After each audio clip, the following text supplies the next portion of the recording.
शांत हो जाइए आप लोग। आज सेकंड पार्ट है पाचन तंत्र का। अरे चलिए कहीं बैठ जाइए, चलिए इधर आ जाओ, यहाँ बैठ जाओ। अरे चलो, अरे कहीं बैठ जाइए, इधर आ जाओ, फिर सिखा लीजिए। अरे अरे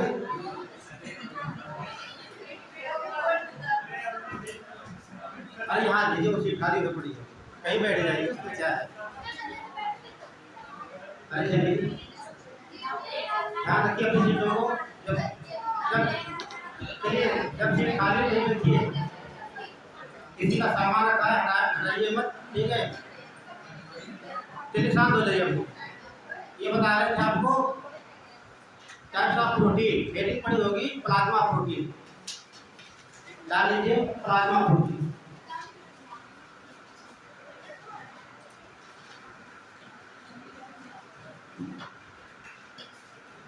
प्लाज्मा प्रोटीन, ये जो प्रोटीन का नाम सुना होगा आपने, इसके बाद लिखा है प्लाज्मा। पहले आपको जानना है व्हाट प्लाज्मा, प्लाज्मा है क्या, ठीक है। तो समझ लीजिए प्लाज्मा क्या, उसके बाद देखिए आपको, जैसे आपका ब्लड है, आइए इस ब्लड सेल को माइनस कर दिया जाए। कहने का मतलब जो ब्लड है उसमें 3 सेल होती है, आरबीसी, डब्ल्यूबीसी, प्लेटलेट्स। ब्लड से माइनस कर दिया जाए ब्लड सेल, ब्लड सेल होती है आरबीसी, डब्ल्यूबीसी, प्लेटलेट होती है। ये तीनों को निकाल दिया जाए। पहले का मतलब कि आपने ब्लड ले रखा, ब्लड से आरबीसी, डब्ल्यूबीसी, प्लेटलेट निकाल दिया जाए, जो द्रव आपका बचेगा वही आपका प्लाज्मा होगा। क्लियर। प्लाज्मा में आरबीसी, डब्ल्यूबीसी, प्लेटलेट की संख्या नहीं होगी, जो लिक्विड बचेगा वही आपका प्लाज्मा होगा। तो यहाँ देखिए बात करें प्लाज्मा प्रोटीन की, ठीक है। तो हमारा जो लीवर है, लीवर 4 प्रकार की प्रोटीन बनाता है। कितनी? 4 बनाएगा। देखिए आप लोग, प्रोथ्राम्बिन,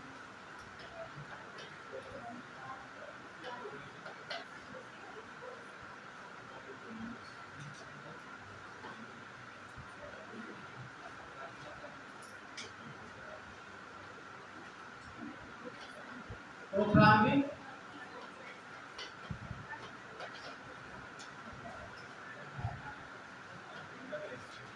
फाइब्रिनोजन,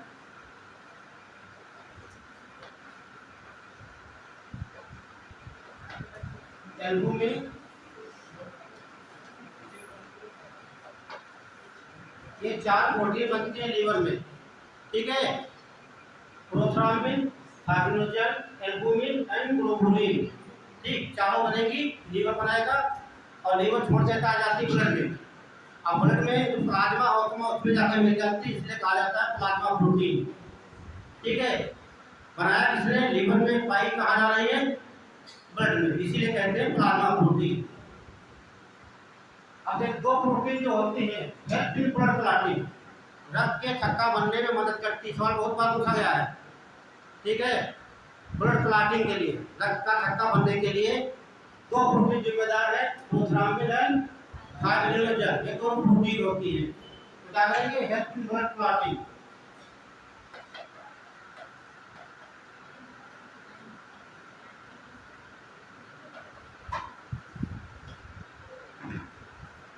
और जो ये प्रोटीन बनती है एल्बुमिन, लीवर बनाता है। देखिए बॉडी में मेनली 2 फंक्शन होते हैं। आपका जो ब्लड प्रेशर है, नाम सुना है बीपी, ये रेगुलेट करेगा। और आपके बॉडी में ऑर्गन है उनका पीएच मान बिल्कुल कांस्टेंट होता है। जैसे आपने ब्लड का पीएच मान, सलाइवा का पीएच मान, वो तो क्या है? कांस्टेंट होता है, ना बढ़ेगा ना घटेगा, ठीक है। तो 2 काम करेंगे, पीएच मान, पीएच मान को बनाएगा, और दूसरा ब्लड प्रेशर। और तीसरी जो प्रोटीन है सबसे इंपॉर्टेंट है, ये बनाती है एंटीबॉडी आपकी, ठीक है। क्या बनाएगी? एंटीबॉडी।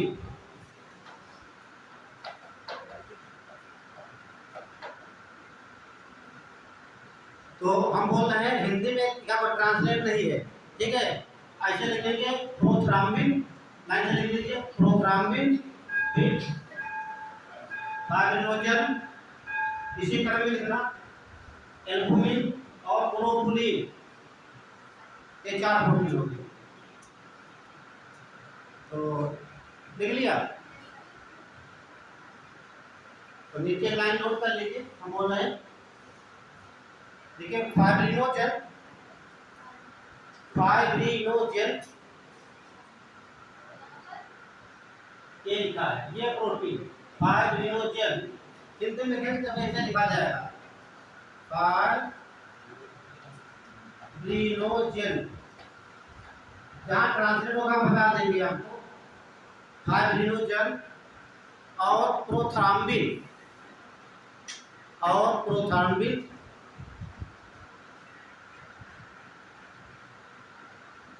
प्रोटीन रक्त के थक्का बनाने में सहायता करती है।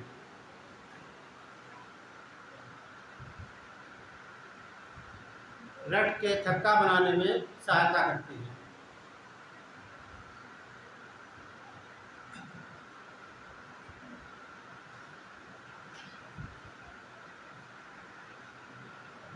अगला लिख लीजिए एल्बुमिन।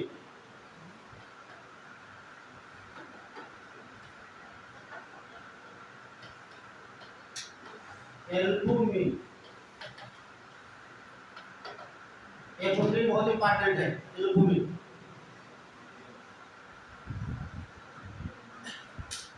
अच्छा आपने देखा है जब मच्छर बैठता काटने के लिए, है ना, तो ब्लड सक करता है। तो वो ध्यान दीजिए जो मच्छर होता है ब्लड ही क्यों सक करता है। ध्यान सुनिए आप लोग, जैसे आपकी ये बॉडी है, ये मच्छर आएगा यहाँ पे ब्लड खींचता होगा, है ना, तो उसको क्या आवश्यकता है कि ब्लड पीने की आवश्यकता क्या है, और भी खा सकता है कुछ, है ना। हाँ तो कमजोर होगा, मलेरिया होगा। हाँ ये बात इसीलिए भी आता ना। सुन लीजिए, आपकी बॉडी के अंदर मैंने बताया है एल्बुमिन एक प्रोटीन होती है, सीरम एल्बुमिन, नाम सुना होगा। सीरम एल्बुमिन को जब ब्लड को लेता है तो यहाँ पहुँचता है सीरम एल्बुमिन, और उसके जो पेट के अंदर अंडे जो होते हैं उनको ग्रोथ करने के लिए प्रोटीन की आवश्यकता होती है, ठीक है, जिसकी सीरम एल्बुमिन ये लिखा हुआ है।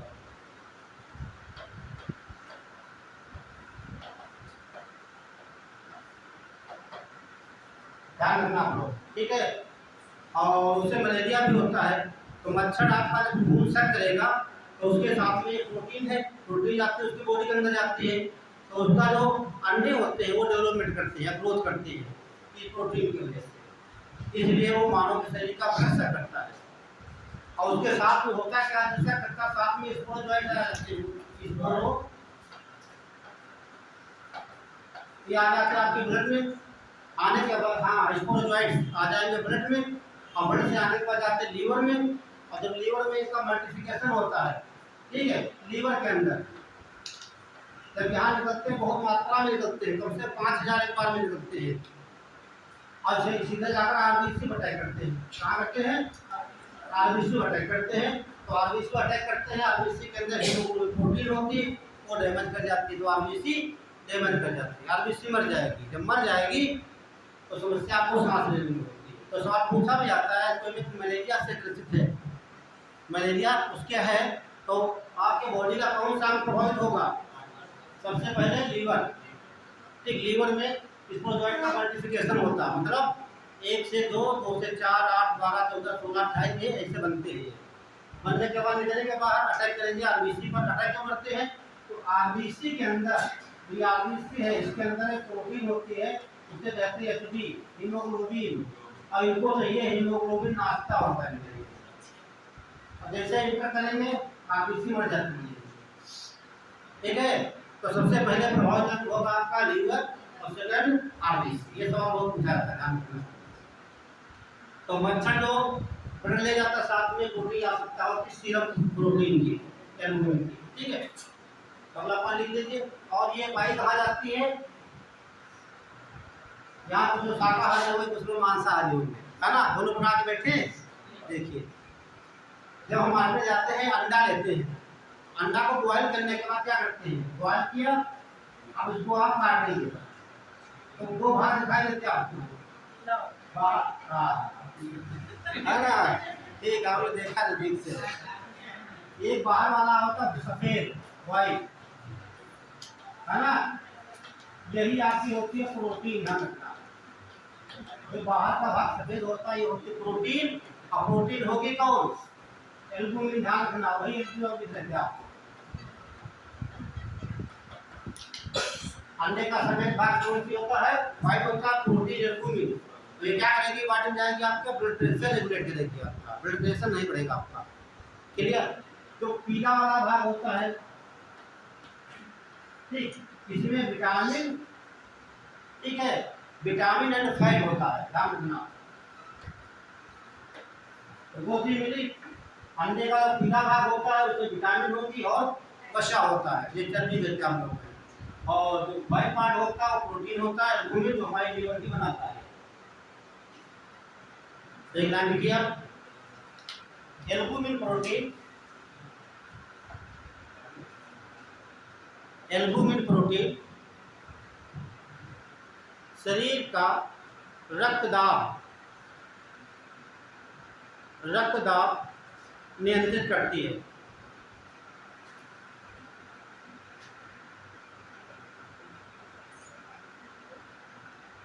रक्तदाब नियंत्रित करती है। दूसरा पॉइंट लिख लीजिए। तो अंडे में सबसे अधिक कौन सी प्रोटीन पाई जाएगी, एल्बुमिन। ध्यान रखना 63% होती है, इसकी आवश्यकता नहीं है। अगला पॉइंट नोट करिए आप। लेकिन अंडे में सबसे अधिक एल्बुमिन प्रोटीन पाई जाती है।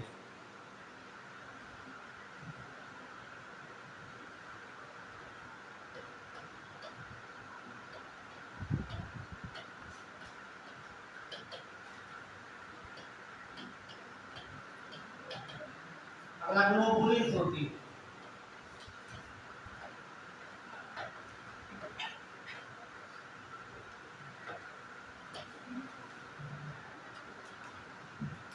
ग्लोबुलिन प्रोटीन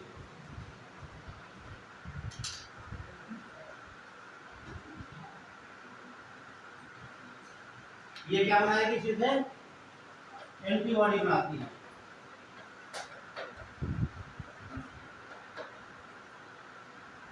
वैसे ही प्रोटीन एक है जो क्या बनाएगी, एंटीबॉडी बनाती है। लिख लेना, ग्लोबुलिन प्रोटीन एंटीबॉडी का निर्माण करती है। ग्लोबुलिन प्रोटीन एंटीबॉडी का निर्माण करती है।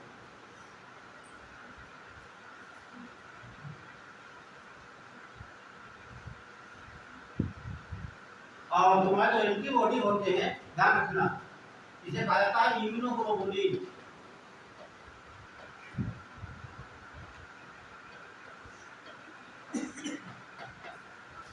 इसे आईजी से लिखा जाता है, ध्यान रखना आपको। जब पूछा जाएगा एंटीबॉडी क्या होती है तो ऑप्शन मिल जाएगा आपको, इम्यूनोग्लोबुलिन मिल जाएगा आपको, ठीक है। या लिखा होगा आईजी। ये 5 प्रकार की एंटीबॉडी होती है, तो लिख लीजिए इम्यूनोग्लोबुलिन वो एंटीबॉडी कहा जाता है। इम्यूनो IMMU NOGLOBULIN इम्यूनोग्लोबुलिन को एंटीबॉडी कहा जाता है।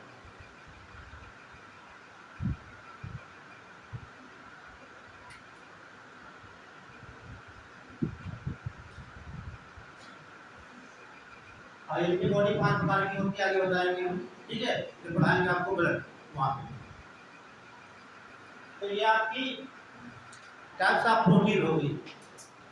जब बता दिए कौन कौन से दिखाया था, बोल दीजिए लाइन से ताकि कोई छूटे ना। है किसी के पास? जीन प्रोटीन हो गई थी, हम बोल रहे ग्लोबिन हो गई, ग्लूटीन हो गई, सारे बता दिए आपको, ओसिन, केसिन, केराटिन हो गई सब। चलिए यहीं पर मोटरी को समाप्त करते हैं। ठीक है, अगर डाल दें यानी फैट पश्चात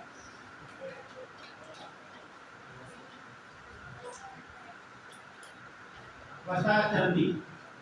ठीक है, वसा या चर्बी ये हम कहाँ से प्राप्त करते हैं? एनिमल से। और हाँ, तेल जो होता है आपका, तेल ऑयल जो होता है वो वसा ही होता है। ठीक है, तो देखिए जब हम तेल को पानी में डालते हैं तो घुलता नहीं है, वो पानी में तैरता है। जब तक कोई खाद्य पदार्थ पानी में घुलेगा नहीं तब तक उसका डाइजेशन नहीं होगा। क्लियर? तो ये मान लीजिए आपका फैट है, और फैट पे एक लगेगा एंजाइम लाइपेज। ये लाइपेज एंजाइम आपका हो गया। एक आम चलेगा फैटी एसिड,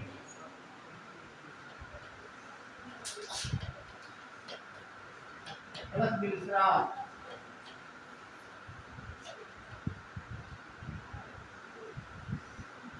नोट कर लीजिए, जो वसा है, वसा को पचाने वाला एक ही एंजाइम है लाइपेज। ध्यान रखना, पूछा जाता है। ये पिछले वर्ष एनडीए पूछा गया सवाल, एनडीए में। ठीक है, वसा, ठीक हिंदी बोलेंगे वसीयम, हिंदी बोलेंगे वसीयम, वसीयम।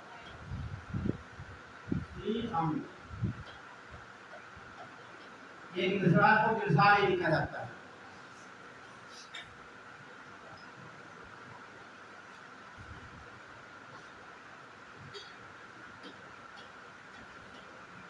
तो आपने देखा कि वसा जब हम घी खाएं या वनस्पति घी खाएं या कोई चीज आयली चीज खाते हैं, समोसा आपने खाया, समोसा में बहुत तेल लगा होता है। तेल नहीं, कोलेस्ट्रॉल होता है, समझना बताएंगे भी। कोलेस्ट्रॉल से देखिए कैसे हार्ट अटैक पड़ता है। ठीक है, तो वो तेल नहीं, जो कोलेस्ट्रॉल बदल चुका होता है। तो फैट आपका चिकनी जो भी हो, चाहे वनस्पति घी हो चाहे देसी घी हो, कहीं का घी हो, चिकनी जो होगा उनको बताने के लिए कौन सा एंजाइम चाहिए? लाइपेज एंजाइम चाहिए। ये पैंक्रियाज से निकलता है, नासिक से क्या बदल देगा? वसीयम और इल्जाम बदल देता है। ठीक है, एक लाइन नोट कर लीजिए। देखिए वसा का पाचन, वसा, वसा का पाचन लाइपेज एंजाइम के द्वारा होता है। ये निकाला लाइपेज, अच्छा ठीक है ना, लाइपेज, लाइपेज एंजाइम के द्वारा होता है।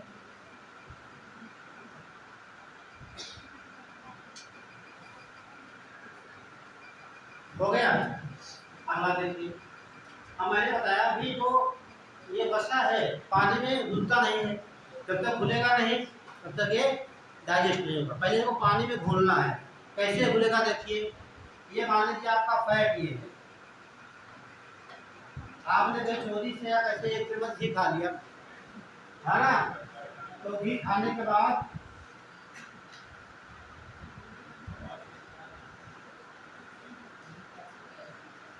ये बड़ी आंख है, छोटी आंख है। ठीक है, अब यहाँ पर लगा होता है आपका लीवर, ये अब ये आपकी पैंक्रियाज होती है। जैसे आमाशय के 3 भाग होते हैं, इसे स्टमक कहते हैं। जैसे आप घी खाएंगे सीधे ऐसे आपके यहाँ पर आ जाएगा, डाइजेस्ट नहीं होगा। जैसे घी पहुँचेगा बड़ी आंख के डियोडिनम, डियोडिनम, जेजिनम, मीडियम 3 भाग होते हैं बड़ी आंख के। जैसे पहुँचेगा डियोडिनम के पास, ग्रहणी के पास। ठीक है, और लीवर से निकलता है बाइल जूस। क्या करेगा?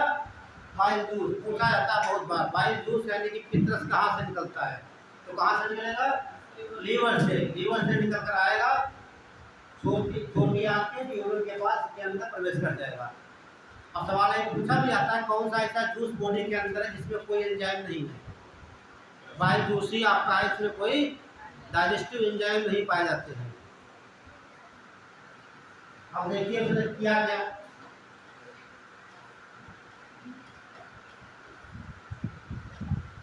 ये आपका फैट था, ये आपका लीवर हो गया। लीवर से क्या निकलेगा? Bile juice.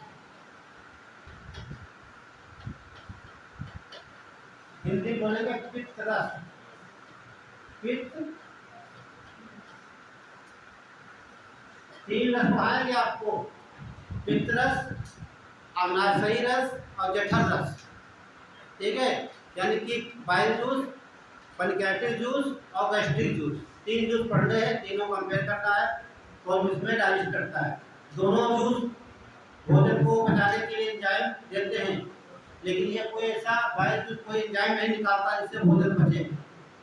तो बाइल जूस निकलेगा, सीधे अटैक कहाँ करेगा? फैट, छोटी आंत में। ठीक, जैसे अटैक करेगा, इसका सल्फर टेंशन कम कर देगा और ये पानी में घुल जाएगा। तो बाइल फैट का सल्फर टेंशन कम करना एक क्रिया कहलाती है इमल्सिफिकेशन, यानी कि पायसीकरण। पीछे से सवाल 2 बार पूछा गया है। ठीक है, क्या बोलेंगे इसे? इमल्सिफिकेशन।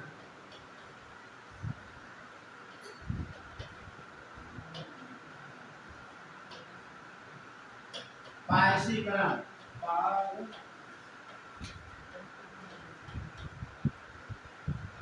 तो पायसीकरण किसका होगा?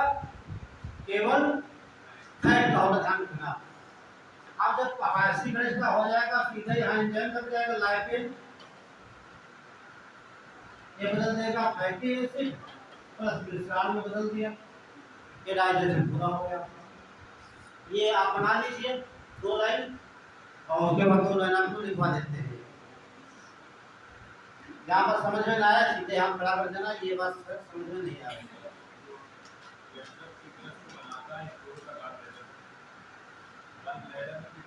हाँ, अभी बताएंगे। स्टोर होता गाल ब्लेडर में है। हाँ, देखिए ये लीवर में बनता है, हेपेटिक्स में बनाएंगे इसको, तो जाकर गाल ब्लेडर में स्टोर होता है। जी, कभी बताएंगे आपको क्या बनाएंगे। अभी गाल स्टोन भी बनाएंगे, गाल ब्लेडर भी बनाएंगे। ठीक है, हो गया। लाइफ में ध्यान रखना। ठीक है, और जितने खाद्य पदार्थ को पचाने के तमाम सारे एंजाइम हैं, लेकिन वसा को पचाने के लिए कोई एक एंजाइम है, इसलिए पूछा जाता है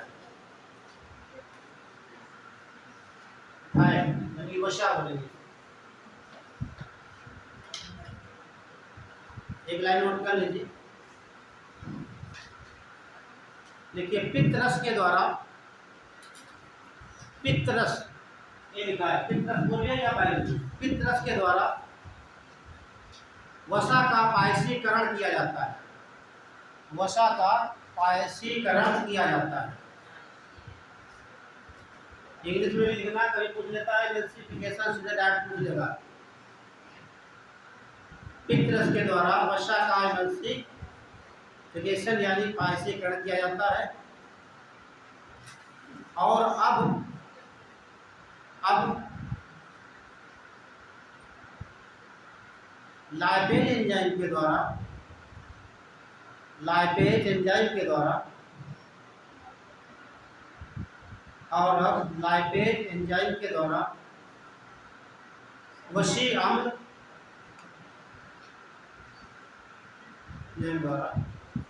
वसी अम्ल और ग्लिसरॉल में, वसी अम्ल और ग्लिसरॉल में वसा बदल जाता है, वसा बदल जाता है।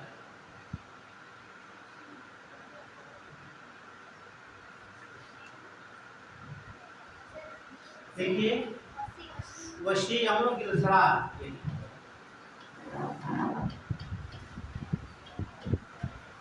ग्लिसरॉल वसी अम्ल और ग्लिसरॉल में बदल जाता है। ये सवाल गणित का भी है, पूछा भी जाता है। पूछा जाता है कि किसी व्यक्ति के बॉडी से गाल ब्लैडर को रिमूव कर दिया जाए, क्या कर दिया जाए? निकाल दिया जाए। जैसे गाल स्टोन, जो पथरी हो जाती है, पित्त की पथरी, ठीक है, तो निकाल दिया जाए, तो डॉक्टर के द्वारा किस खाद्य पदार्थ को रोक लगाई जाती है? फैट पर। क्यों?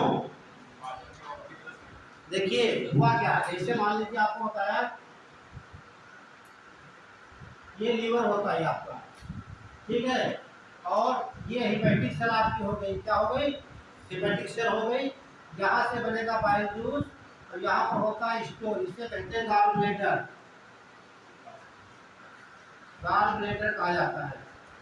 गॉल ब्लैडर में स्टोन होगा, कुछ क्रियाएं होती है, ठीक है, और यहाँ कंसंट्रेट हो जाता है। कंसंट्रेट होने के बाद ये यहाँ से निकल आता है छोटी आंत में, तब ये फैट को एमल्सिफाइड कर देता है। लेकिन यदि यहाँ पर गॉल स्टोन बन जाता है, ठीक है, गॉल स्टोन को बोलेंगे पित्त की पथरी, और किससे जो होती है बहुत नॉर्मल होती है, तो डॉक्टर क्या करते हैं इसको पूरा निकाल के बाहर फेंक देते हैं, ठीक है। ज्यादातर फीमेल केस में होता है, आपने देखा होगा पुरुषों के बहुत कम देखा होगा रेयर केस में गॉल स्टोन, लेकिन महिलाओं में ज्यादा यूपीएससी पूछा जाता है, ठीक है। जो फीमेल में ज्यादा मात्रा में होता है और मेल में कम, उसको कम मिले होंगे, जिन्हें देखा होगा पथरी होती है, महिलाओं में ज्यादा मिलेगी आपको, कारण बता देंगे बाद में आपको। तो गॉल ब्लैडर को निकाल दिया गया, लेकिन तब भी तो बाइल जूस बन रहा है ना, लेकिन अब यहाँ आएगा सीधे निकल जाएगा यहाँ पर, तो जो बसा आपका था ये फैट, उसको एमल्सिफाइड नहीं कर पाएगा वसा, देखिए बाइल जूस यहाँ से निकला, यहाँ पर स्टोर नहीं हुआ, सीधे निकल कर आया, वसा पर लगेगा जाकर छोटी आंत में, समझ लीजिए यहाँ पर।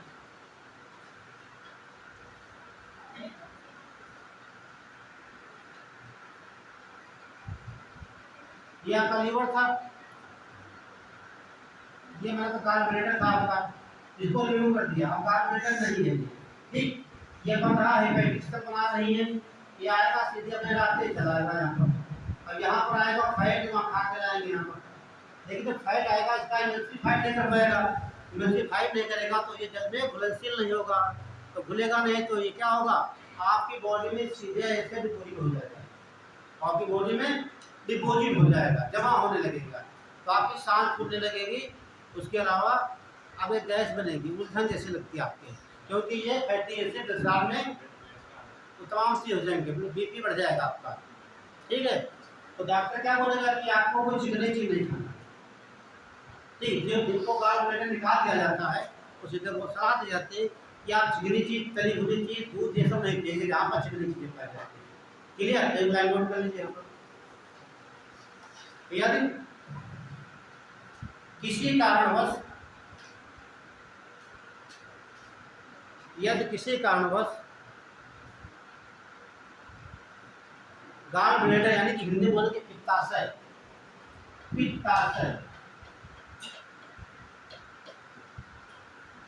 यदि किसी कारणवश पित्ताशय या गॉल ब्लैडर को निकाल दिया जाए,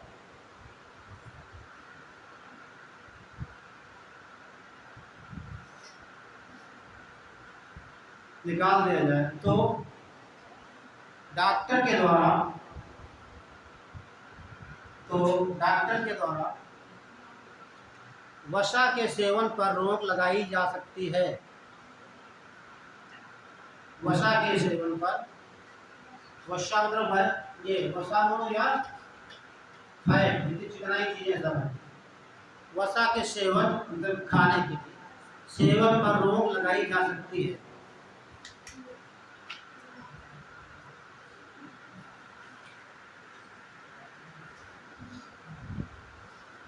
बाकी रोक नहीं लगाई जाती है।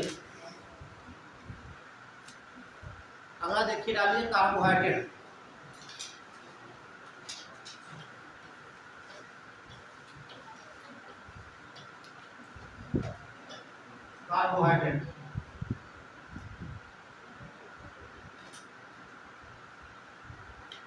जो कार्बोहाइड्रेट आपका होता है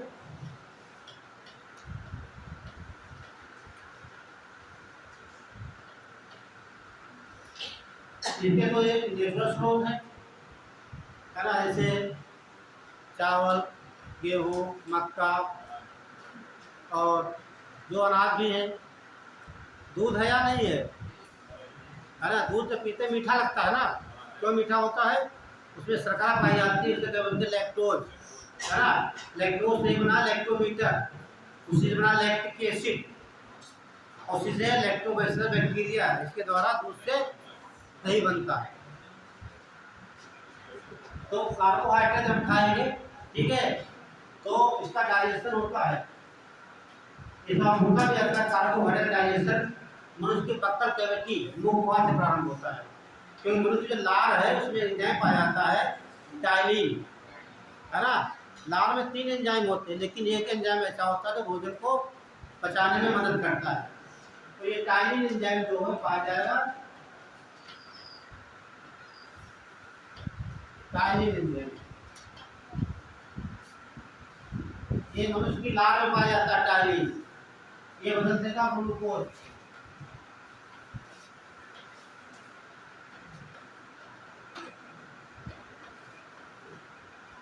ग्लूकोज अब आपको जो एनर्जी मिलती है ग्लूकोज से, ध्यान रखना आप लोग। आप कोई भी फूड मटेरियल खाते हैं कुछ भी, जब तक वो ग्लूकोज में चेंज नहीं हुआ तब तक आपको एनर्जी नहीं मिलने वाली है। और यही ग्लूकोज सीधे जाता है माइटोकॉन्ड्रिया के पास। कहाँ जाएगा? माइटोकॉन्ड्रिया के पास। वही ग्लूकोज का ऑक्सीकरण होता है, वही एनर्जी का हार्वेस्ट होता है।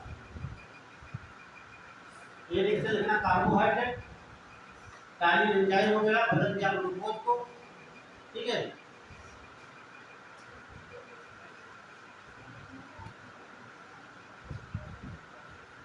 तो बना लिया। तो ये सवाल बनता है, जिसे आप प्रोटीन खाएंगे, कार्बोहाइड्रेट खाएंगे, फैट खाएंगे, तीनों में से मुख गुहा से पाचन किसका आरंभ होगा? केवल कार्बोहाइड्रेट। आगे की लीजिए, मनुष्य की मुख गुहा से, मनुष्य की मुख गुहा से केवल कार्बोहाइड्रेट का पाचन प्रारंभ होता है। केवल कार्बोहाइड्रेट का पाचन प्रारंभ होता है, क्योंकि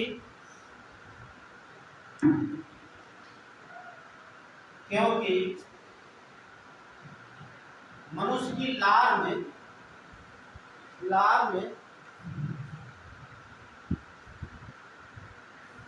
मनुष्य की लार में कार्बोहाइड्रेट को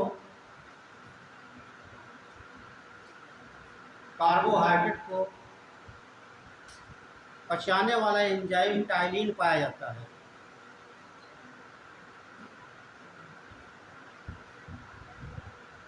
टाइलिन ऐसे लिखेंगे, इंग्लिश का हिंदी का ट्रांसलेशन नहीं है।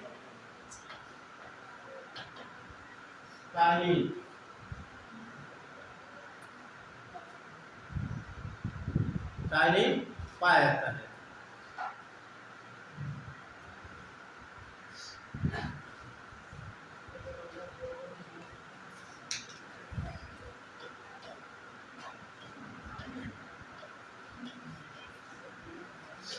ये जो कार्बोहाइड्रेट क्लासिफिकेशन देख लीजिए, ठीक है। ये 3 प्रकार का होता है, ठीक है। ये तो मोनोसैकराइड,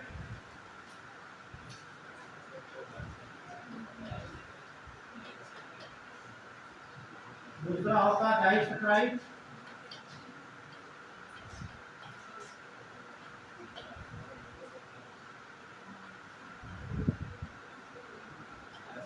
तीसरा पॉलीसैकराइड।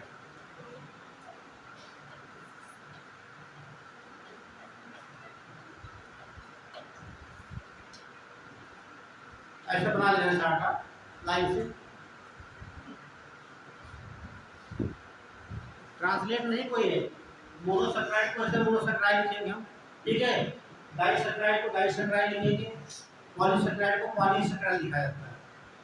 जहाँ ट्रांसलेट होगा बता देंगे आपको। मोनोसैकराइड, डाइसैकराइड और पॉलीसैकराइड।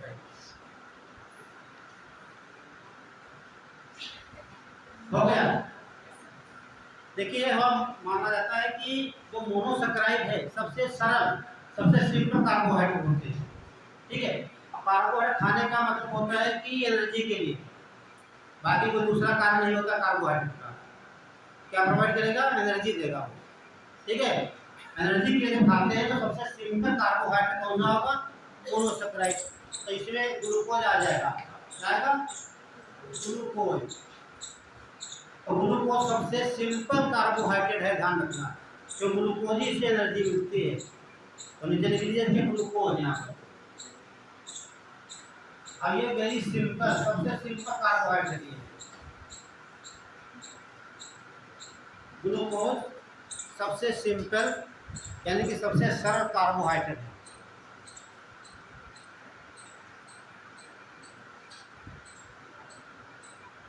ग्लूकोज सबसे सिंपल कार्बोहाइड्रेट है। अगला आपका है फ्रक्टोज।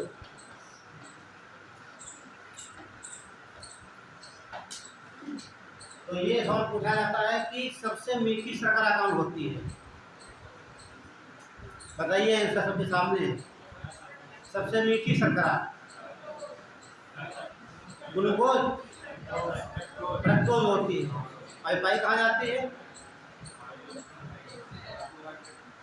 जो फलों की मिठास होती है, ध्यान रखना, फलों की मिठास जो होती है फ्रक्टोज के ही कारण होती है। अब आम खाते हैं, है ना, जो फल खाते हैं मीठा लगता है, कौन शर्करा होती है? फ्रक्टोज होती है। ठीक, 2 पॉइंट बनते हैं यहाँ पर, ले लेना। नंबर 1 पर सबसे मीठी शर्करा, ठीक है, सबसे मीठी शर्करा फ्रक्टोज होती है। ये निकलना, सबसे मीठी शर्करा फ्रक्टोज।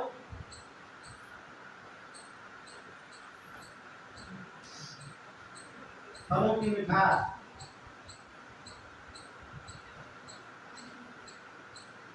लेकिन अपवाद भी कुछ हैं।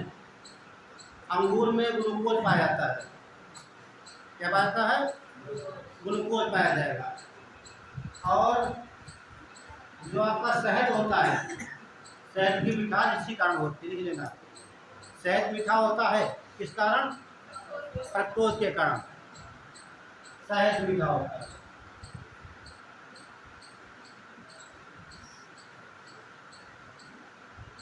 ये आपके हो जाएंगे, ठीक है। सबसे सिंपल ग्लूकोज और फ्रक्टोज होता है, सबसे मीठी शर्करा होती है, और शहद की मिठास जो होती है इसी कारण होती है। और फलों की मिठास भी फ्रक्टोज के ही कारण होती है। यहाँ देखिए माल्टोज,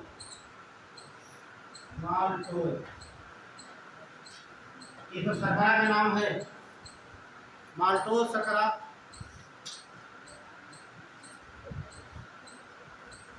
अक्सर आप देखते होंगे जो स्टूडेंट होते हैं, ध्यान दीजिए, मान लीजिए चना आपके पास दे दिया गया खाने के लिए, तो कच्चे चना खाइए आप, पहला पॉइंट, ठीक है। कच्चे का मतलब हाँ, कच्चा खाइए।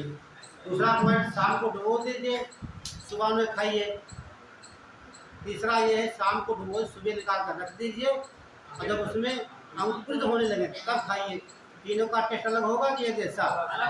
अलग होगा।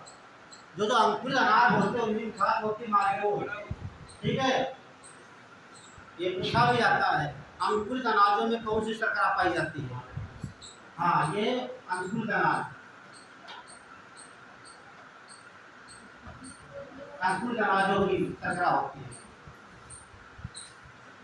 और ये डाइसैकराइड है, ध्यान रखना आप लोग, डाइसैकराइड है ये। अब आप देखिए, बहुत इंपॉर्टेंट है लैक्टोज। ये भी पूछा जाता है, दूध की मिठास के कारण होती है लैक्टोज, तो ये मिल्क की शर्करा हो जाएगी, मिल्क। एक सवाल बहुत पूछा जाता है, यूपीएससी हो चाहे यूपीपीसीएस हो, मैच करने को आता है, किस खाद्य पदार्थ में कौन सा एसिड होता है? आपने देखा होगा एग्जाम में, है ना। तो दे देगा, जैसे देख लीजिए आप लोग थोड़ा, जैसे मैंने बात की लैक्टोज की। लैक्टोज क्या है? ये मिल्क की शर्करा है, जो दूध की मिठास होती है लैक्टोज के कारण। और दूध की शुद्धता किससे मापते हैं? लैक्टोमीटर, इसी से बना है लैक्टोमीटर। समझना हमारी बात? लैक्टोमीटर से क्या मापते हैं? दूध की शुद्धता। और जो आपका मिल्क होता है, मिल्क आयन में हो रहा है दही में, दूध का बदल रहा है, दही में कौन बनाएगा? बैक्टीरिया बनाते हैं। कौन बनाएगा? ध्यान रखना, दूध से दही बनता है किसके द्वारा? बैक्टीरिया के द्वारा। उसका नाम क्या है? लैक्टोबैसिलस। लैक्टो, ठीक है, बैसिलस। अगला पॉइंट, दूध कैसा होता है खाने में? मीठा। और दही कैसा होता है? खट्टा। खट्टा का मतलब बन गया एसिड, तो एसिड क्या हो जाएगा? Lactic acid. क्या बोलते हैं? Lactic acid. दूसरा भी आता है, कई बार दूसरा भी गया है, लैक्टिक एसिड। ठीक, जो दूध खट्टा होता है किस कारण? लैक्टिक अम्ल के कारण। बनता किससे है? बैक्टीरिया से बनता है, हिंदी में बोलेंगे जीवाणु से बनता है। हाँ ठीक है, लेकिन सबसे फेमस यही आपका है। ठीक, लैक्टोबैसिलस कहिए तो दूध मीठा होता है लैक्टोज के कारण, दही खट्टा होता है बैक्टीरिया के कारण। बैक्टीरिया कौन सा? लैक्टोबैसिलस। जो खट्टा अम्ल बनता है उसे क्या बोलते हैं? लैक्टिक एसिड कहा जाता है। क्लियर? तो यहाँ देख लीजिए आप, एक बार का हो गया, माल्टोज हो गया, लैक्टोज हो गया। अगला सुक्रोज। सुक्रोज का बहुत नाम सुना है आप लोगों ने, है ना? सुक्रोज कहाँ पाई जाती है? देखिए भारत में जो चीनी बनती है, शुगर, जो भारत में चीनी बनती है, कहाँ से बनती है? क्या हम समझ नहीं खाना पसंद करते हैं? गन्ना ना हो, एक तो गन्ना की बात कर लेते हैं, एक चुकंदर की बात करते हैं। चुकंदर की बनती नहीं बनती है? हाँ ठीक है, चुकंदर की बनती, शकरकंद की। ठीक, मेनली चुकंदर शकरकंद बहुत कम मिलता है। एक सुन लीजिए, भारत में दो प्रकार की चीनी बनती है, एक तो गन्ने के रस से बनती है, दूसरा तो चुकंदर आप देखते हैं मार्केट में, चुकंदर से बहुत मात्रा में चीनी बनाई जाती है। अक्सर आपने देखा होगा कोटा पर चीनी लेने जाते हैं तो अंतर क्या होता है? ये चीनी ऐसे होती है,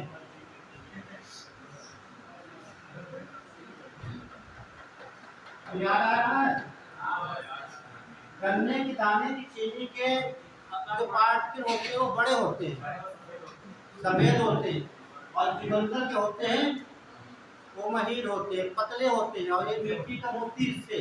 तो गवर्नमेंट क्या करती है, जो प्राइवेट कंपनियां लगी, फैक्ट्रियां लगी हैं, उनसे ये गन्ने की चीनी खरीद लेती है। उत्तर प्रदेश सरकार हो, कोई सरकार हो, कंपनी जैसे बिरला लगा है कंपनी यहाँ पर हमारे, हाँ तमाम लगी कंपनी है जो ये बनाती है चीनी, गन्ने से ही बनाएंगी, ध्यान रखना।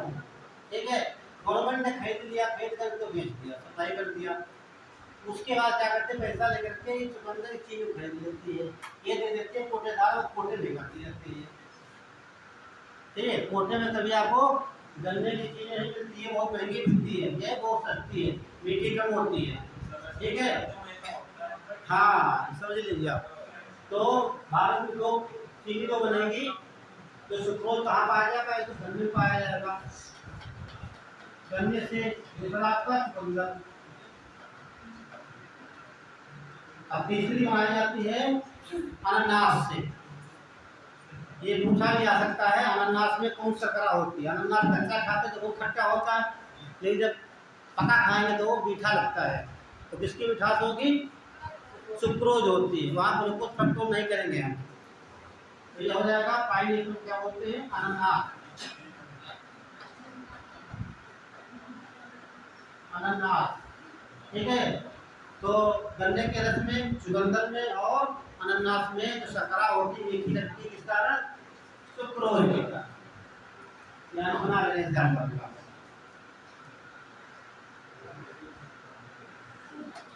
हो गया यहाँ तक? बना लिया? अगला देखिए पॉलीसेकेराइड। पॉलीसेकेराइड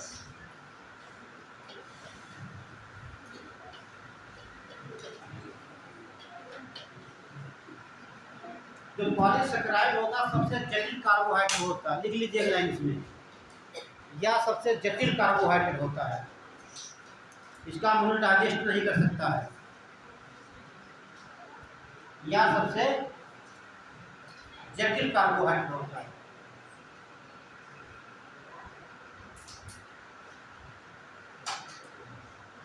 अगर जैसे पूछ लिया जाए पृथ्वी पर सबसे अधिक मात्रा में कौन सा कार्बोहाइड्रेट पाया जाता है, पृथ्वी पर कौन सा, ऑप्शन बताएं। चलिए,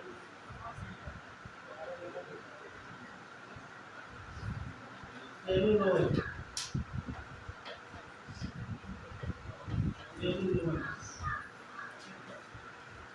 बता दीजिए। देखिए पृथ्वी पर सबसे ज्यादा मात्रा में पाया जाता सेलुलोज, ये पॉलीसेकेराइड है। इसमें क्या कहेगा, जितने संसार के पेड़ पौधे हैं, क्या पेड़ पौधे सूखे हो या हरे हो, ये देख रहे हैं, कहने का जितनी लकड़ियां हैं, इसमें लकड़ी लगी है पलाई, तो ये क्या है, ये सेलुलोज है। इसे जानवर डाइजेस्ट कर देंगे, इसे मशीन के द्वारा महीन महीन काट दीजिए, ठीक है, डाल दीजिए, खा लेते हैं। जैसे आप गेहूं का भूसा देखते हैं, धान का प्यार देखते हैं, और विदेशों में देखते हैं बड़ी बड़ी मशीनें हैं, पूरा पेड़ को काट देते हैं मशीन से, भूसा बना देते हैं, उसे जानवर खा लेते हैं, ठीक है। तो जानवर के बॉडी के अंदर जो है आँख में पाए जाते हैं बैक्टीरिया, तो बैक्टीरिया इसको डाइजेस्ट करते हैं। हम लोग भी थोड़ी मात्रा में डाइजेस्ट कर सकते हैं, जैसे हम लोग झगड़ा खाते हैं ना, तो क्या है वो सेलुलोज है। सोया लाते हैं मार्केट से, तो लोग नहीं खाते, डाइजेस्ट नहीं होता है ना। सोया है, बथुआ है, सरसों, ये सब क्या है, सेलुलोज है। जानवर कितने चाव से खाते हैं, हम खा ले तो डाइजेस्ट नहीं होते हैं। तो ध्यान रखना, पृथ्वी में सबसे अधिक मात्रा में सेलुलोज पाया जाता है। तो यहाँ क्या मिलेंगे, सभी पेड़ पौधे कितने हैं, सभी पेड़ पौधे, सूखा हो चाहे सूखा पेड़ लगाओ या हरा पेड़ लगाओ, वो सब सेलुलोज के एग्जाम्पल हैं। ये सब जानवर डाइजेस्ट कर देते हैं।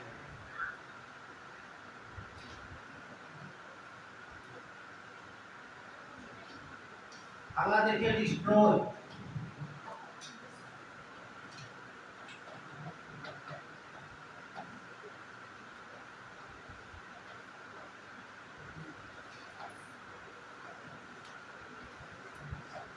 डिस्ट्रॉय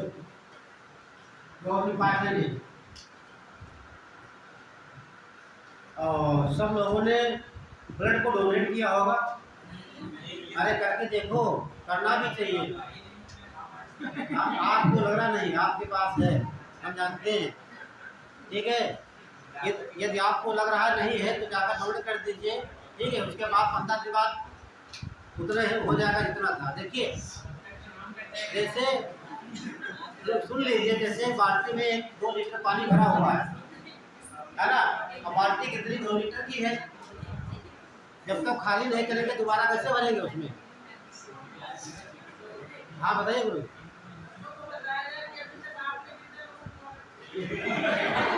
मैंने देखिए, मेरा ब्लड ग्रुप जो है RH निगेटिव है,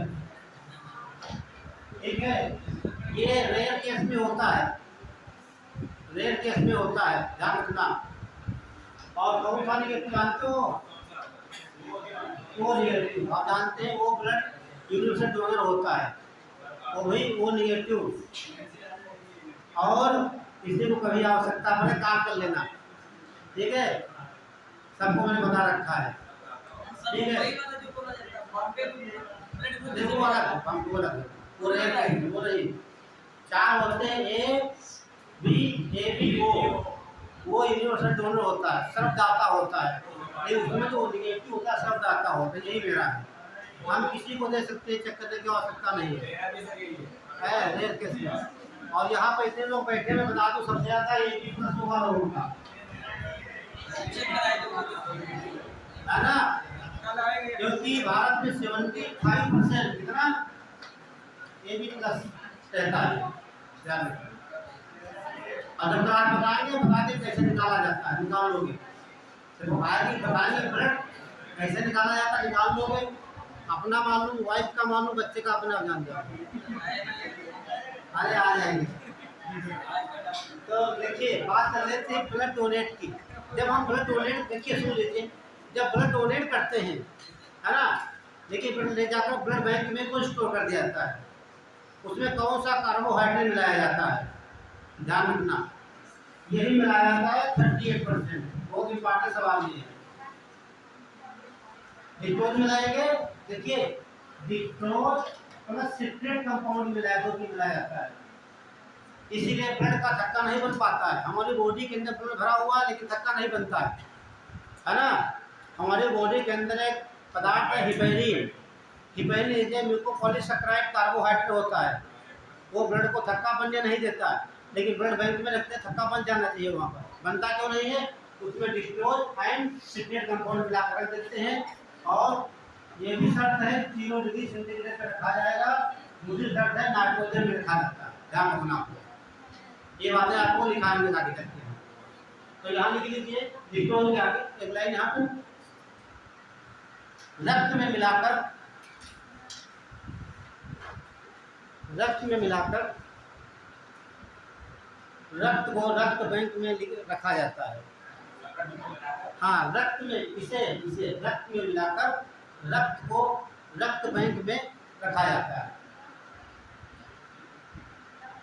हाँ, डिक्टेल को ब्लड में मिलाया जाता है, फिर ब्लड बैंक में इसे स्टोर किया जाता है। ठीक है। अगला है देखिए ग्लाइकोजन। ग्लाइकोजन जो है इसे फ्यूचर फ्यूल, भविष्य का ईंधन कहा जाता है। ये ग्लूकोज से बनता है। अभी आपको बताएंगे, पहले क्रिया दिखाएंगे तब तो बताएंगे आपको शुगर कैसे होता है, डायबिटीज या मधुमेह। ठीक है, वही इसका बहुत रोल रहता है। ये बनता है ग्लूकोज से बनता है। ये किससे बनेगा, ग्लूकोज से बनता है। इसे भविष्य का ईंधन कहा जाता है। और हमारी बॉडी दो जगह है, लीवर में और मसल में, दो जगह स्टोर होता है, लीवर एंड मसल में स्टोर होता है। ठीक है, बनता किससे, ग्लूकोज से बनेगा। एक लाइन लिख लीजिए इसमें, इसे भविष्य का ईंधन कहा जाता है, फ्यूचर फ्यूल, भविष्य का, इसे भविष्य का ईंधन कहते हैं। लीवर और मसल्स में तो मांसपेशियां जो है दिखाई दे रही है, देखा ना मसल्स, यहाँ पर स्टोर होता है। अगला देखिए काइटिन। ये काइटिन है, ये कार्बोहाइड्रेट है।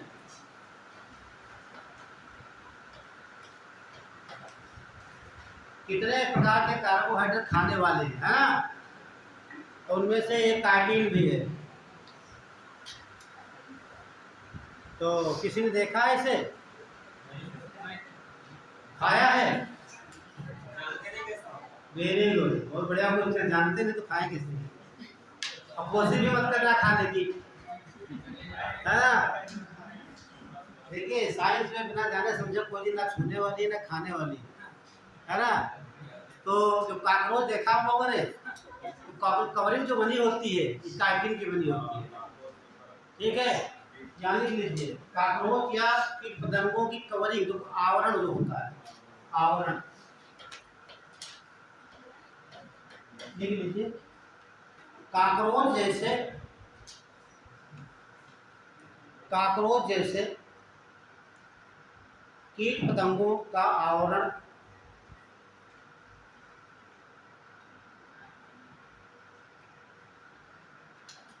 आवरण काइटिन का बना होता है, काइटिन का बना होता है।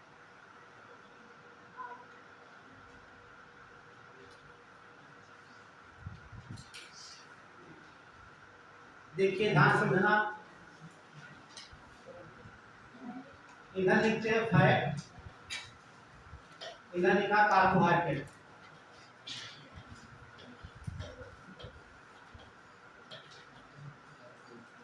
एक पूछा जाए सबसे ज्यादा ऊर्जा किससे मिलती है, कार्बोहाइड्रेट से। और सबसे जल्दी किससे मिलती है? फैट से। सुन लीजिए ध्यान से, मैंने अभी बताया केवल एनर्जी किससे मिलेगी? ग्लूकोज से मिलेगी। हमने देखा कार्बोहाइड्रेट बदल गया ग्लूकोज में, ये किससे बदला था? फैटी एसिड और ग्लिसरॉल बदला था। एनर्जी मिलेगी उससे? नहीं मिलेगी जब तक फैट हमारा नहीं बदलेगा ग्लूकोज में। तो देर में तो इससे मिलना चाहिए हमारा कहने का मतलब। ये किससे बदला? फैटी एसिड प्लस ग्लिसरॉल बदला। ये कहाँ बदला था? ग्लूकोज में। ठीक है, तो सीधे मिल जाएगी एनर्जी माइटोकॉन्ड्रिया में जा सकते हैं। तो जल्दी किससे मिलेगी? वेरी गुड, कार्बोहाइड्रेट से। आप थोड़ा समझ लीजिए, यदि आपके पास 1 ग्राम क्या 1 ग्राम फैट है तो इससे एनर्जी मिलती 9 कैलोरी। कितनी? 9 कैलोरी। 1 कैलोरी का कितना होता है? पढ़ा होगा फिजिक्स में 4.2 जूल। याद आया तो? 1 कैलोरी का मान कितना होता है? 4.2 जूल होता है। तो बराबर कितना हो जाएगा? 9 × 4.2।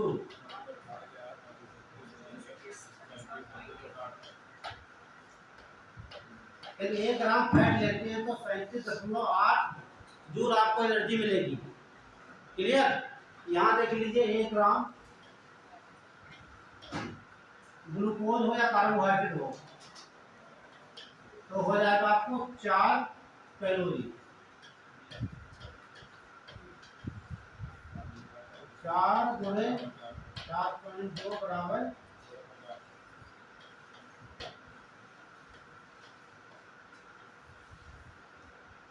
आप बताइए ज्यादा एनर्जी किससे मिल रही है? फैट से मिल रही है। जल्दी किससे मिलेगी? दोनों क्वेश्चन पूछे गए हैं। ठीक, बना लीजिए, लाइन लिख लीजिए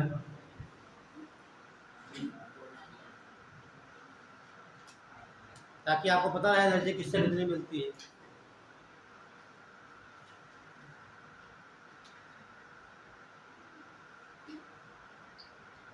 तो कैलोरी का मात्रक क्या होता है? जूल। और ऊर्जा का भी मात्रक जूल होता है।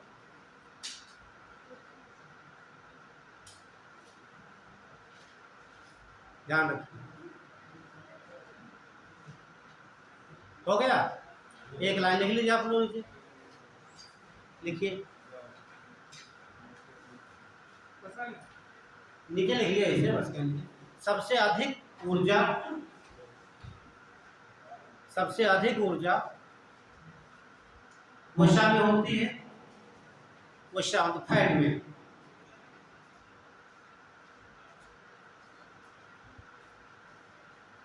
अगला पॉइंट लिखेंगे, सबसे जल्दी ऊर्जा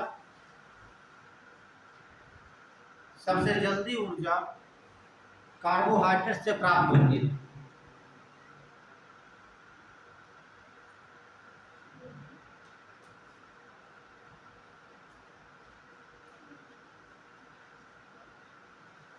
इसका आपको एग्जाम्पल बताते हैं। जैसे जब किसी बच्चे का एक्सीडेंट होता है, ठीक है, तो डॉक्टर क्या कहते हैं? ग्लूकोन डी पिलाइए इसे, है ना, कि उसका ज़्यादा मात्रा में खून बहा है तो साथ में ग्लूकोज भी बाहर बह गया है, तो उसके बॉडी में एनर्जी नहीं है, तो डॉक्टर क्या बोलते हैं? जल्दी उसको ग्लूकोन डी पिलाइए इत्यादि नाम पर। अगला जब दौड़ने जाते हैं आप लोग तो क्या खाते हैं? रोटी नहीं खाते हैं, चावल। तो रोटी में क्या कार्बोहाइड्रेट है? कार्बोहाइड्रेट कहाँ बदलेगा? ग्लूकोज में, तो सीधा ग्लूकोन डी पी लेते हैं। तीसरा एग्जाम्पल देखिए, जो लोग खिलाड़ी होते हैं, देखा है, खेलते हैं क्रिकेट मैच जो भी खेलते हैं, देखा आपने, क्या कहते हैं? सीधा ग्लूकोन डी डाला, पानी पी लिया, क्योंकि एनर्जी सीधे ग्लूकोन डी क्या बना? ये बनेगा ग्लूकोज बनेगा सीधे। ग्लूकोज कहाँ जाएगा? माइटोकॉन्ड्रिया में। यहाँ पर एनर्जी पूरी बॉडी को सप्लाई होगी। ये ध्यान रखना, ठीक है। तो सबसे ज्यादा कब, ये सब ध्यान रखना। चलिए अगला डाल लीजिए, सलाइवरी ग्लैंड्स। सलाइवरी में पढ़ाते हैं डाइजेस्टिव ग्लैंड। डाइजेस्टिव ग्लैंड्स पाचक ग्रंथियां, पाचक ग्रंथि मतलब वह ग्रंथियां जो भोजन को पचाने में मदद करती हैं। और 3 ग्रंथियां हैं यहाँ पर, तीनों में से हर वर्ष क्वेश्चन आता है यूपीपीसीएस में। इस बार पूछा भी गया था पैंक्रियास से, ठीक है, पूछा गया था, बता देते आपको है। जो लैंगरहैंस की, जिसने एग्जाम दिया हो ध्यान दीजिए, लैंगरहैंस की दूषिकाएं पाई जाती हैं, उनमें एक beta alpha beta alpha beta beta कोशिका थी, वो कौन से हार्मोन का सेक्रेशन करती है। ठीक, ये सवाल पूछा गया था इसी वर्ष जो भी एग्जाम होता है। तो लिखाया भी, तो एक डाल दीजिए पैंक्रियास।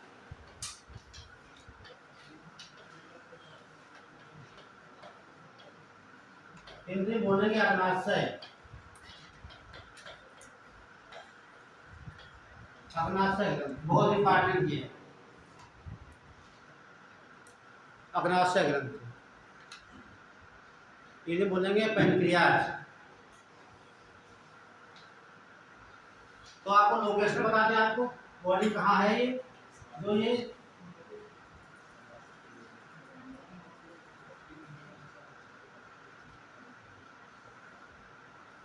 ये लगी होती है, पत्ती की ऐसी होती है, यही आपकी पैंक्रियास है। ठीक है, अपना जूस निकालती छोटी आंत में, ठीक है, ये आपकी पैंक्रियास है। देखिए पैंक्रियास जो है ये हार्मोन भी निकालती है, क्या निकालेगी, हार्मोन प्लस एंजाइम भी निकालती है। और दोनों बने होते हैं प्रोटीन के, हार्मोन हो या एंजाइम, दोनों बने होते हैं प्रोटीन के, और दोनों को सेक्रेशन करती है अग्नाशय। दोनों का करना इसलिए क्या बोलते हैं, पूछा भी गया है, आपकी बॉडी में ऐसी कौन सी ग्रंथ है जिसे मिश्र ग्रंथि कहा जाता है, या मिश्रित ग्रंथि। तो जितनी ग्रंथियां या हार्मोन निकालेंगी या आपकी एंजाइम निकालती हैं, तो इसीलिए क्या कहते हैं, मिश्र ग्रंथि, मिश्र ग्रंथि, मिश्रित ग्रंथि कहते हैं, हिंदी बोलेंगे मिश्रित। लिख लीजिए पहला पॉइंट, लेकिन अग्नाशय को, अग्नाशय को मिश्रित ग्रंथ कहा जाता है।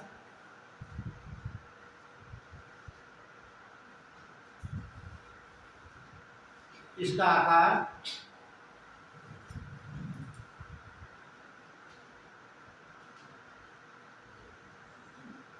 कैसा दिखता है, पत्ती जैसा है ना, लीफ लाइक। इसका आकार पेड़ की पत्ती की तरह होता है, लीफ लाइक, पेड़ की पत्ती की तरह होता है।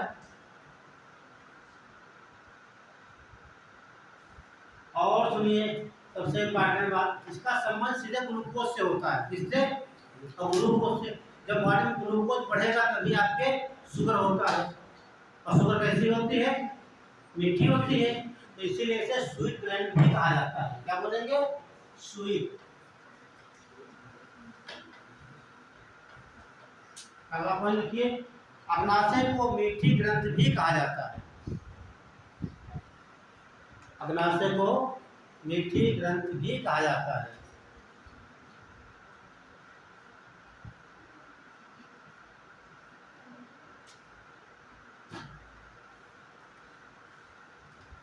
चलिए देखिए, ये डायग्राम बना रहे हैं सिंपल सा, आप बना लीजिए। ये आपका पैंक्रियास हो गई,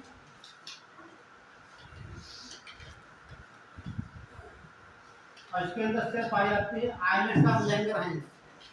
यही पूछा गया पीसीएस में 2023 का सवाल, आइलेट्स ऑफ लैंगरहैंस।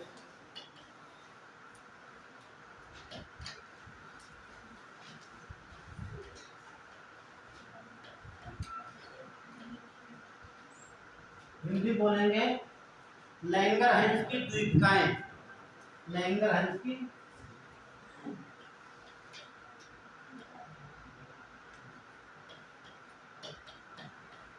लैंगरहैंस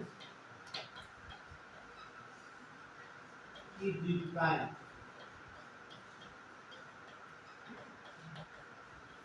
लैंगिक है इसकी द्वीपकाएं। ठीक है, कहने का मतलब जो आपकी पैंक्रियाज हो गया, अग्नाशय हो गई, उसके अंदर एक सेल पाई जाती है, उसे क्या बोलेंगे? लैंगिक की द्वीपकाएं, इंग्लिश में बोलेंगे आइलेट्स ऑफ लैंगिक। जैसे आइलेट कहते हैं हम लोग, जिसे द्वीप कहा जाता है, उसी प्रकार। और इसके अंदर 3 कोशिकाएं होती है, बस यही सवाल पूछता है।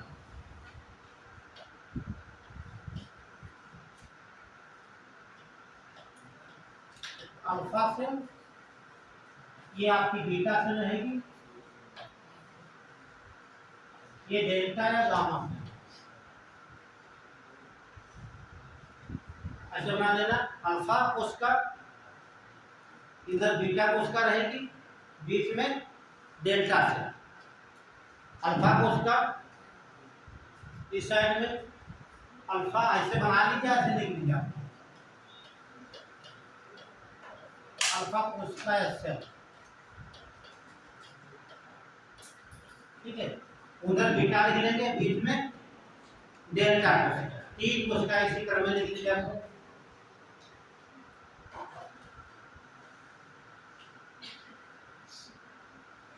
तो देखिए तीनों कोशिकाएं, ये तो कोशिका आपकी ये हो गई, दूसरी, और यहाँ भी 3 कोशिकाएं। इससे हार्मोन निकलता है, जो इसमें इससे से हार्मोन से बोलते हैं ग्लूकोगान। ग्लूकोगान हार्मोन।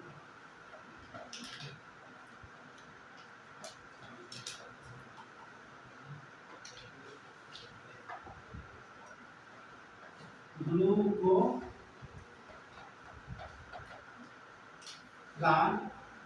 इधर निकलता है इंसुलिन हार्मोन, बहुत सुना होगा आप लोगों ने, इंसुलिन हार्मोन।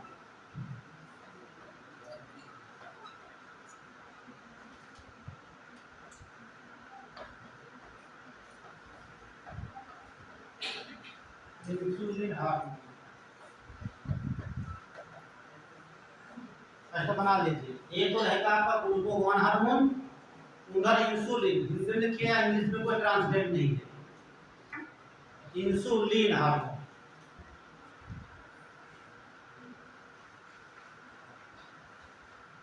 अल्फा से निकलेगा ग्लूकोगान हार्मोन, और बीटा से निकलता है सोमेटोस्टेटिन, सॉरी इंसुलिन। लेकिन इसकी आवश्यकता नहीं, मीटर में पूछा जाता है, यहाँ निकलता है सोमेटो, बहुत लिख दे, सोमेटोस्टेटिन हार्मोन होता है, कोई जरूरत नहीं यहाँ पर है, सोमेटोस्टेटिन। ठीक है, इसका काम ये होता है तीनों कोशिकाओं को बैलेंस करता है।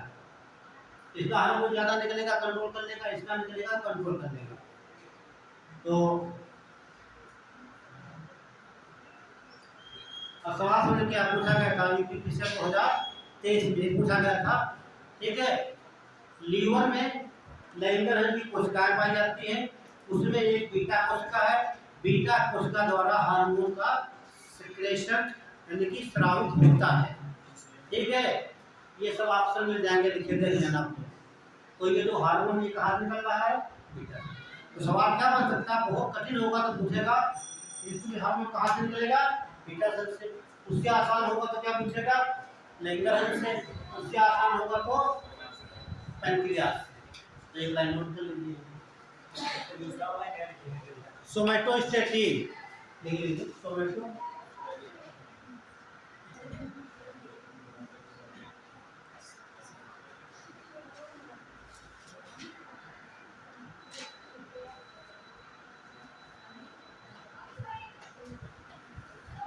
तो मैं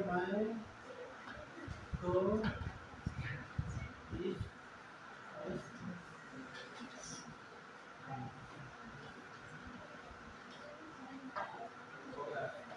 हो गया।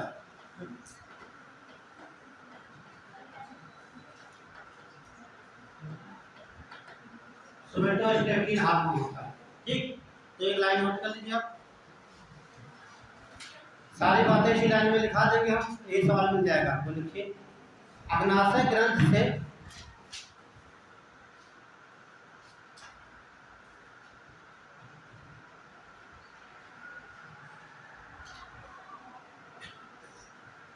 अग्नाशय ग्रंथ से इंसुलिन का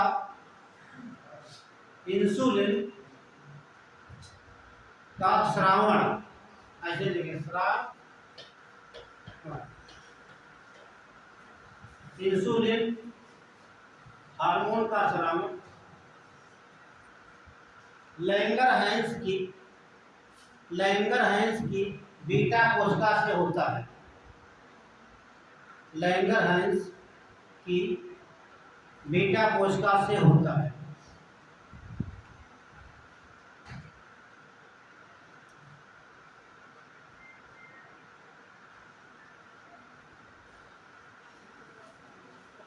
एक लाइन में तीनों बातें आ गई। इसका हार्मोन निकलेगा या तो बीटा सेल से निकलेगा या फिर लैंगरहैंस से या फिर पैंक्रियाज से। इससे कभी सवाल है पूछा जाए, इसका नोट कर लिया। चलिए आगे बढ़े। आप ध्यान से देखिए, जैसे अभी आपने कार्बोहाइड्रेट लिया था, क्या लिया? कार्बोहाइड्रेट। क्या मतलब था ये? ध्यान समझना यहाँ पर, ये सावधानी बरतेंगे तो कभी आपके शुगर नहीं होगा भविष्य में। समझना हमारी बात है। हाँ, ये पहले से है, अभी ऐसा कोई विज्ञान नहीं जिसके शुगर हो। वो ये नहीं, कंडीशन नहीं है, बताएंगे कैसे होती है। किसी के नहीं, चेक करवा लेना, सबका 80 से 120 के अंदर होगा। ये सावधानियां बरतोगे तभी होगा नहीं। आपने कार्बोहाइड्रेट खाया, दाल चावल आटा रोटी जो भी खाए चाहे पिए, तो कहाँ बदलेगा? सब ग्लूकोज में बदलेगा। क्लियर? जो भी खाओगे कहाँ बदलेगा? ग्लूकोज में। ये मान लीजिए आपका ग्लूकोज हो गया। अब लिखना कुछ मत आप लोग, ये हो गया ग्लूकोज। ये कहाँ इस समय है? छोटी आंत है ना, छोटी आंत में बन गया ग्लूकोज। तो ग्लूकोज छोटी आंत से जाएगा ब्लड में। कहाँ जाएगा? ब्लड में। ब्लड में जाने के बाद कहाँ जाएगा? सीधे माइटोकॉन्ड्रिया में। कहाँ जाएगा? माइटोकॉन्ड्रिया में। माइटोकॉन्ड्रिया में ग्लूकोज का ऑक्सीकरण होता है। कितना होता है? ऑक्सीकरण होता है। और जो ये माइटोकॉन्ड्रिया की है,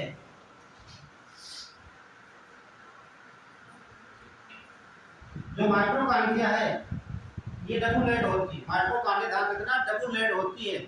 दोहरी झिल्ली वाली एक कोशिकांग हमारा है, तो अंदर की झिल्ली है, यही पर क्रिया होती है ऑक्सीकरण की। क्रिया यही पर ऑक्सीकरण होती है और यही पर बनती है ऊर्जा एटीपी के रूप में, जिसमें बनती है। और जितनी आवश्यकता होती है उतनी बॉडी हमारी ले लेती है, और बाकी जो बच जाती है यहाँ पर लगी होती है, इसे बोलते हैं माची की तेली संरचनाएं। इसे कहा जाता है या पार्टिकल कहते हैं, या ऑक्सीसोम कहा जाता है, या फर्नांडिस मोवार कहा जाता है, या इसे एलिमेंट्री पार्टिकल कहा जाता है। इसीलिए आकर एटीपी स्टोर हो जाती है भविष्य के लिए, जब आवश्यकता कभी होती है मिल जाती है। इसीलिए माइटोकॉन्ड्रिया का अर्थ है पौधा शाब्दिक सेल कहा जाता है। क्लियर? तो माइटोकॉन्ड्रिया में क्या बनी? ये क्रिया आपकी बॉडी में लगातार होती रहती, कोई समस्या नहीं। क्लियर? आप समझो ना, समस्या कहाँ पर होगी?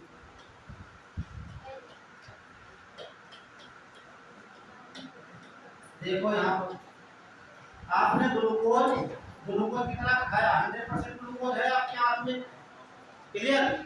मान लीजिए 80% है, 100% सब नहीं जाता ग्लूकोज। देखिए ये 100% है, यहाँ ग्लूकोज माइटोकॉन्ड्रिया में सब नहीं जाएगा। ये मान लीजिए कितना जाएगा? 80 में चला गया। ठीक, कहाँ चला गया? 80%। बचा कितना? जो बचा 20%, उसकी हम बात करेंगे यहाँ पर। ध्यान कितना बचा? जो 20% बचा वो माइटोकॉन्ड्रिया में नहीं गया, उस ग्लूकोज की हम बात करेंगे। ये ग्लूकोज बदल गया ग्लाइकोजन में।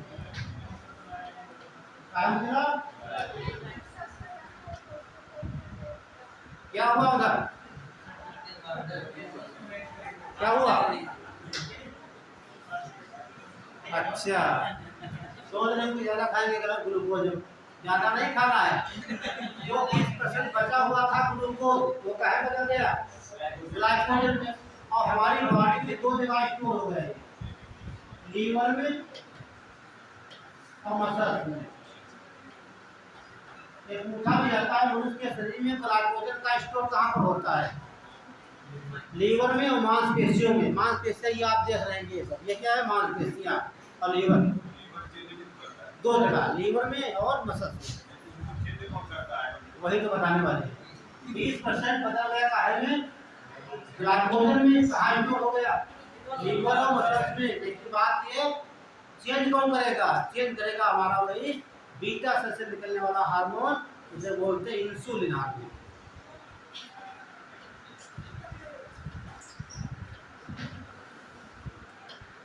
इंसुलिन हार्मोन जो आपके बॉडी के अंदर एक्स्ट्रा बचा हुआ ग्लूकोज था, ब्लड में बचा हुआ, कहाँ बदल गया? ग्लाइकोजन में। ये कंडीशन चलती रहती। कोई समस्या है आपको? नहीं। समस्या कब होगी? सुनिए यहाँ पर, समस्या कब होगी? जब इस ग्लूकोज की मात्रा बढ़ेगी। समझना, अभी कितनी? 20% है, ठीक है? ये कब हो गई? 30, 60, 80। अब ये 80% होगी कैसे? 80% कैसे होगी? जब हम बाहर से एक्स्ट्रा मटेरियल खाएंगे। खाना घर से खा कर आओ और रास्ते में भूखा मिल गए तो जलेबी खिला दो, जलेबी खा लिया। आगे कोई मिल गया, भैया दूध पिला पी लिया, फिर मिठाई खा लिया। जो आप खाना खाएं एक्स्ट्रा तो जाएगा कहाँ? हो बॉडी को चाहिए 80%, उसकी मात्रा बढ़ेगी। समझना हमारी बात, ध्यान से समझना। इसकी मात्रा बढ़ेगी ना, 80 से क्या हो जाएगी? 100 होगी, 120 होगी। अब ये बढ़ रही है। जब मात्रा इसकी बढ़ेगी, काम कितना पड़ेगा? पहले बदल रही थी 20% आराम से, अब तो 120% हो जाएगा। काम कितना पड़ेगा? इंसुलिन पर। तो ये काम करते करते ये क्रिया कम से कम 10 साल चलेगी आपकी। 1-2 साल नहीं मीठा खाने से, एक्स्ट्रा खाओगे कम से कम 10 साल तक खाओगे, 15 साल। तो ज्यादा मात्रा में बढ़ेगा तो चेंज कौन करेगा? इंसुलिन करेगी। जब 120 हो जाएगा बोलेंगे भैया ठीक है, हम नहीं चेंज करेंगे। ये क्या करेगी? ये काम करते करते थक जाएगी, आप बिल्कुल चेंज नहीं करेगी। अब ये ग्लूकोज कहाँ जाएगा? ये ग्लूकोज की मात्रा बढ़ती जाएगी और ये इतनी हो जाएगी जब आप जाओगे टॉयलेट करने, मूत्र के साथ यही ग्लूकोज बाहर आने लगता है। ये ग्लूकोज मूत्र के साथ बाहर आने लगता है, तो क्या बोलते हैं? शुगर। क्या है ये? शुगर। हिंदी बोलेंगे में, या डॉक्टर लोग बोलते हैं डायबिटीज।